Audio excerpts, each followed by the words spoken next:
Police ग्रामीण police अधीक्षकांची भेट घेतली, चर्चा केली, काय नेमकी चर्चा झाली, काय नेमका आढावा घेतला? नाही, भेट अजून चर्चा करायची आहे. खरं चर्चेची वेळ आहे, पण आपल्याला देखील वैष्णवी हगवणे या प्रकरणामध्ये घटना घडल्यानंतर राज्य महिला आयोगाच्या वतीनं सुमोटो करण्यात आला आणि बावधन पोलीस स्टेशनला ती तक्रार पाठवून याच्यावरती कारवाई करावी अशी सूचना करण्यात आल्या. त्या अनुषंगाने पहिल्या दिवसापासून बावधन पोलीस स्टेशन आणि त्यांच्या टीमने अतिशय चांगल्या पद्धतीचा गुन्हा नोंद करत, कारवाई करत हा सगळा तपास करत आहेत.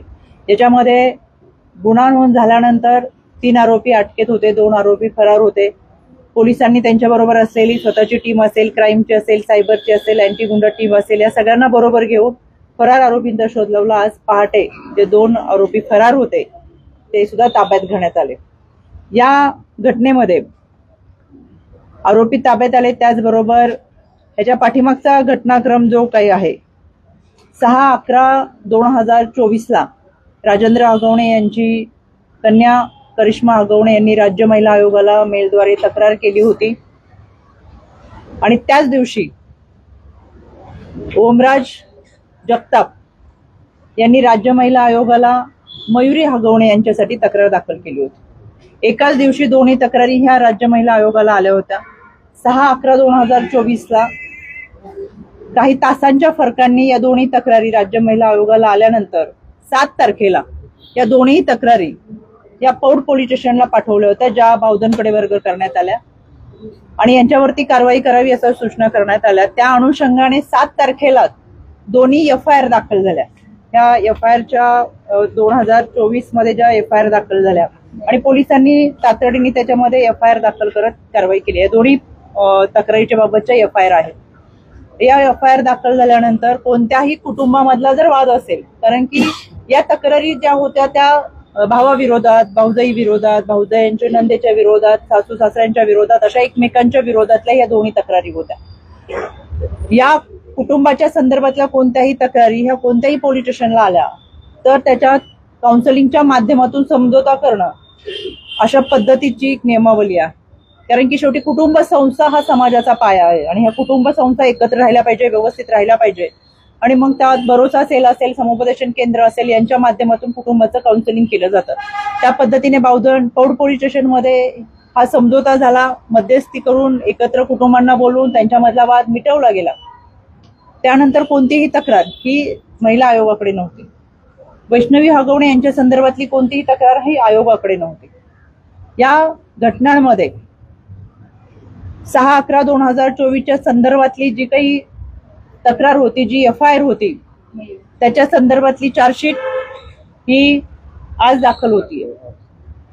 या घटनेचा तपास करत असताना 10 महिन्याच्या बाळाचा जो प्रश्न होता, यामध्ये हे बाळ वैष्णवीच्या आई वडिलांकडे राहावं असं त्यांची इच्छा होती आणि त्या अनुषंगाने CWC ची प्रक्रिया पूर्ण करून काल हे बाळ वैष्णवीच्या आई वडील यांच्याकडे देण्यात आलेलं आहे. या सगळ्या घटनांमध्ये मला आवर्जून सांगायचंय की राज्य महिला आयोगाकडे ज्या ज्या दिवशी तक्रारी झाल्या त्याच्या दुसऱ्या दिवशी त्या संबंधित पोलीस विभागाला ती तक्रार पाठवून कारवाई करण्यात आलेली आहे.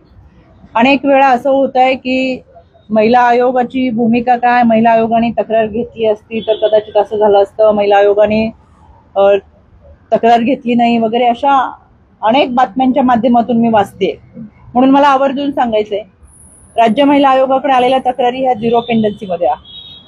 ज्या ज्या तक्रारी आल्या त्या तक्रारी ह्या तुमच्या समोर आहेत आणि त्या सगळ्या तक्रारींमध्ये FIR केलेल्या आहेत. ही तक्रार आहे 485 आणि याच्यामध्ये आहे ही तक्रार करिश्मा हगवणे यांची. त्याच्यावरती तात्काळ संबंधित पोलीस विभागाला पाठवलं. पोलिसांनी सुद्धा त्याच्यामध्ये FIR दाखल केलेली आहे. मला आवर्जून हे सांगायचंय की जी तक्रार जो मेल राज्य महिला आयोगाला आला ती तातडीने पोलिसांकडे देण्यात आली. पोलिसांनी त्याच्यावरती FIR दाखल केली, समझोता केल्या.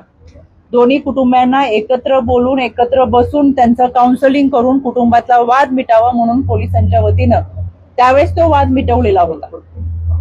आता ती चार्जशीट दाखल होऊन पुढचा निर्णय होईल आणि या सगळ्या प्रकरणामध्ये खरं तर हुंडाबळी, बालविवाह आणि त्याचबरोबर PCPNDT ऍक्ट नुसार गर्भनिधन चाचणी या सगळ्यांच्या विरोधात कायदा आहे, कठोर कायदा आहे. पण एक समाजाची मानसिकता तर कुठेतरी बनलेली आहे. आता तुमच्याकडे येईपर्यंत मी छत्रपती संभाजीनगरच्या माहिती संदर्भात बोलत होते की बालविवाह मोठ्या प्रमाणात होतात. खरं तर कायद्याच्या चौकटीतून न्यायाची भूमिका अपेक्षित असताना आम्ही कायदा, सुव्यवस्था, प्रशासन, पोलिसांचं काम करत असतो. पण अनेक पालक मुलीचं वय 18 वर्ष दाखवण्यासाठी जन्मतारखा बदलतात, जन्मदाखले सुद्धा बदलून घेतात आणि मुलीची लग्न लावून देतात. हे अत्यंत दुर्दैवी आहे. त्याच पद्धतीने गर्भनिधन चाचणीच्या विरोधातला कायदा आहे. आपल्या शहरात गर्भनिधन झाले नाही तर शेजारच्या शहरात करतात, जिल्ह्यात करतात. इतकंच काय, राज्यात जर केलं गेलं नाही तर शेजारच्या राज्यात जाऊन गर्भनिधन चाचणी करतात आणि मुलीचा गर्भ असेल तर अबॉर्शन करतात. गर्भामध्ये मुलींची हत्या करण्याचं प्रमाण फार मोठ्या प्रमाणात आहे. आणि तसाच हा हुंडाबंदीच्या विरोधातला कायदा आहे. हुंडाबंदीच्या विरोधातला कायदा असताना सुद्धा आजही मोठ्या प्रमाणात हुंडा दिला जातो आणि घेतला जातो. आपल्या माध्यमातून मला महाराष्ट्राच्या जनतेला सांगायचं, गेले 3.5 वर्षामध्ये आम्ही अनेक अवेअरनेस कार्यक्रम घेतो. सायबर सुरक्षेच्या माध्यमातून शाळा कॉलेजमध्ये कॅम्पस घेतो.